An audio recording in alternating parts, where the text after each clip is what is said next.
is not the Arsenal, although everybody calls it the Arsenal. This was the powder magazine of the Arsenal, where you were to begin with. Your 1260 building? Yes. Okay, that was the Arsenal. So where you're standing was grass.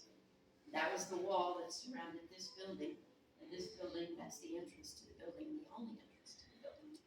So built in 1834, this was. Only Arsenal in the whole state of Florida was here. This was the scene of the first action in the Civil War in Florida. It was the first state penitentiary in Florida and the first mental health facility in Florida.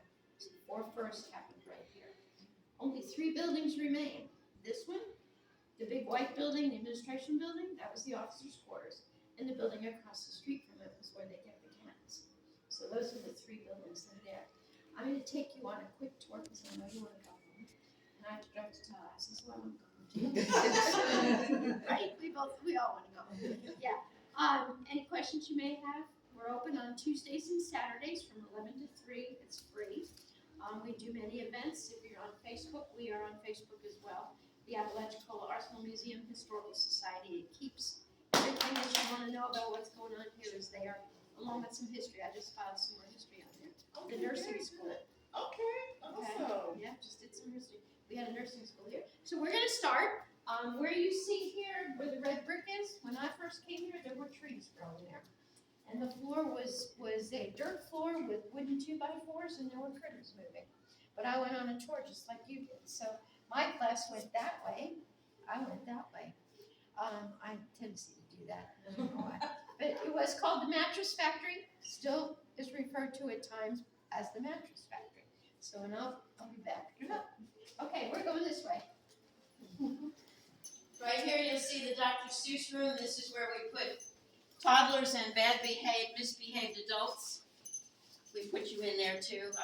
There is a Nintendo in there and there's a VCR. You can watch cartoons and play games and color. So we do a Seussville every March where we bring the kids in. We give them a free book.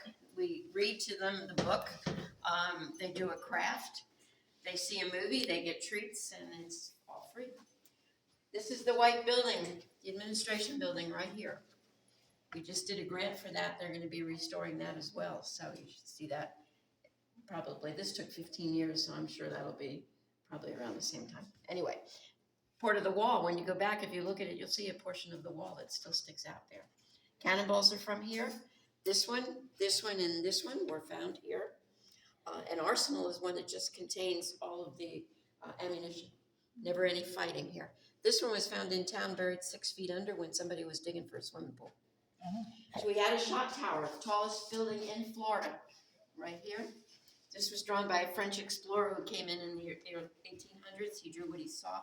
Notice it's a Revolutionary War soldier outfits. He also did the drawing on here of the Native Americans along the river. So, but this shows you what a shot tower does. This was donated by the children of the American Revolution, the state of Florida. They adopted us for a year-long project. And so they raised money to build this. So this was spread out through all of Florida, where Chattahoochee was in this little arsenal. So needs a voiceover. Not my voice, different voice. So you see, it's falling.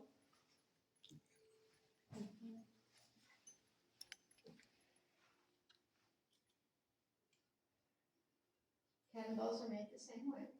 This is a musket ball.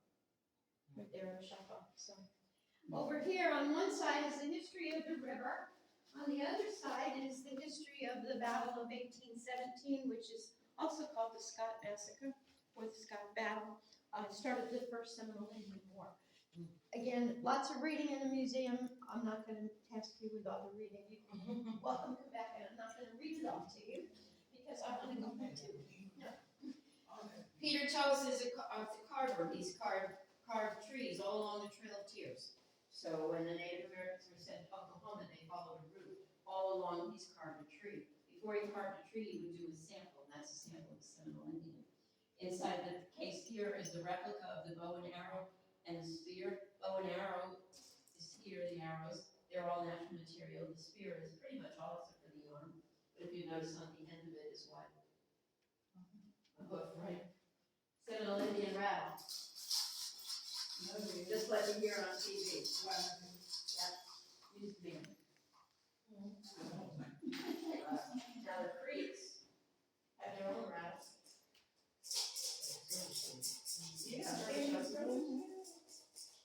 They all have to sound the same. The ladies would tie them to their legs and use it in their dances. So if you're into arrowheads, you would have made arrowheads like so grinding stone. We did their list for about a year now and it still isn't shaped. So dolls, if you were into playing with dolls, you would have played with one we had hair. And if you were a Seminole girl, you would have worn a dress very similar to this. Seminoles were some of the first ones to own sewing machines. So almost all of their clothing was done by machine. You'll notice there's no armpits. Should I tell them what else they have to do? Yeah. Okay. They didn't wear underwear, so you had to learn to squat. You'll notice on the wall over there, you see the Native Americans in a canoe. This is the canoe.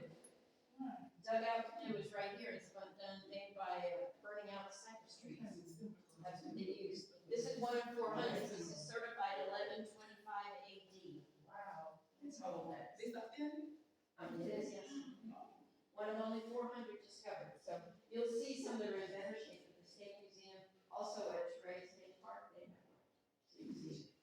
Chattahoochee, the river, the Apalachicola River is known as the graveyard of steamships. Many ships have sunk in the Apalachicola River there in Chattahoochee. These have been retrieved from one of the boats, which is the Albany. On low tide, you can still see the remains on either side of the river. But many times it was used back in the early days to transport everything from Mississippi and Georgia all the way down to the Gulf for products and money.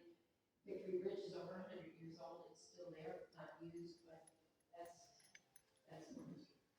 I'll do it quick. I didn't send it one this morning. Oh, yeah. I'll try.